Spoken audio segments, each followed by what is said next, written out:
David Fincher, the kind of director where you have all of this backstory and all the things you've worked out for yourself that ultimately we probably never, it's the kind of stuff where you do loads of stuff and you're like, well, this will never be in the film, but this is how I imagine it. Is that stuff that you shared with him, or he shared like bits with you that were helpful? Or was it sort of your own journey that you just put into it? With Fincher, we didn't really discuss much about that backstory. We discussed, it's in the story itself that, he's at law school, So what's interesting about this sort of comic book as well is he kind of falls into it by accident at college from, one of his professors, and just found that he was sort of good at it and found it like it was something that he could do. But we never really talked a lot of backstory.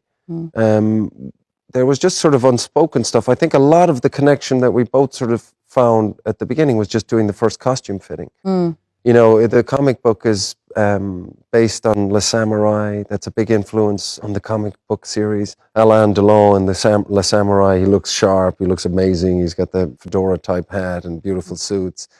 And then we just started dressing the killer, and it was like found bucket hats, things that looked a little off. It looked like the German tourist. Exactly. Yeah. And it was like, oh, this is cool because it's not cool. We didn't want to try and make it cool. Yeah. And also, that's the brilliant mind of David Fincher. He was like, this is something this guy could buy in any airport. Yes. And these are the kind of clothes you can pick up in any airport in the world. And if you go around looking like a sort of suave, secret, if you look like someone, then you're bringing. It's a different film. It's a different film, yeah. There's so much wit in this film as well, which there's no room for that if you've got a kind of very suave. Yeah, you don't want somebody who's going to stand out in the crowd as well. You want somebody that you wouldn't notice. Yeah. And all of that was like, everything is about the process for what the job requires.